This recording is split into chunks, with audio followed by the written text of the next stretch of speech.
Jesus changes water into wine. 2. On the third day, a wedding took place at Cana in Galilee.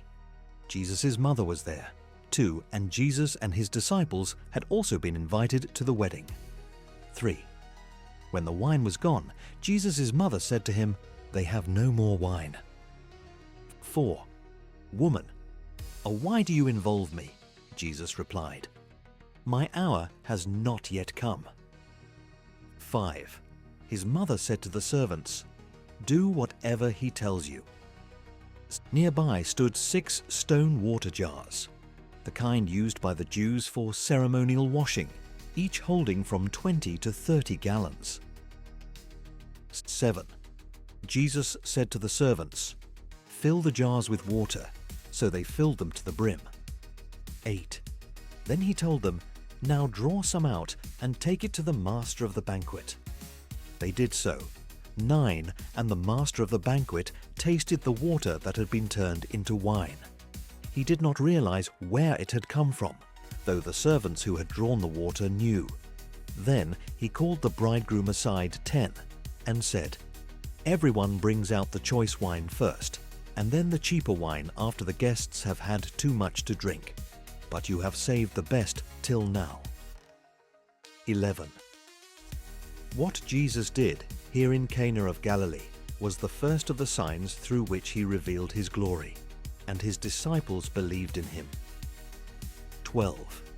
After this, he went down to Capernaum with his mother and brothers and his disciples.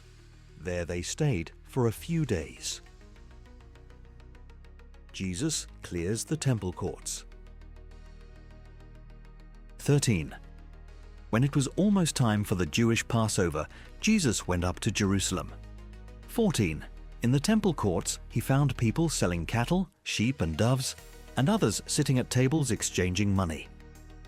15. So he made a whip out of cords and drove all from the temple courts, both sheep and cattle.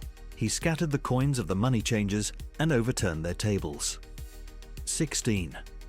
To those who sold doves he said, "Get these out of here. Stop turning my Father's house into a market." 17. His disciples remembered that it is written, "Zeal for your house will consume me." 18.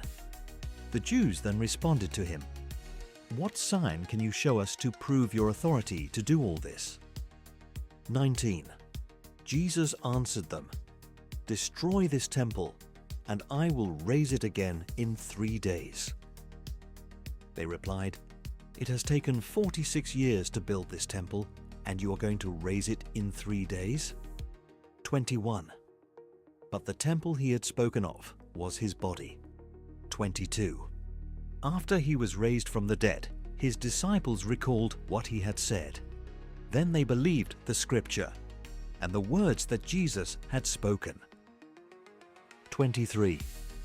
Now, while he was in Jerusalem at the Passover festival, many people saw the signs he was performing and believed in his name. 24. But Jesus would not entrust himself to them, for he knew all people. 25. He did not need any testimony about mankind, for he knew what was in each person.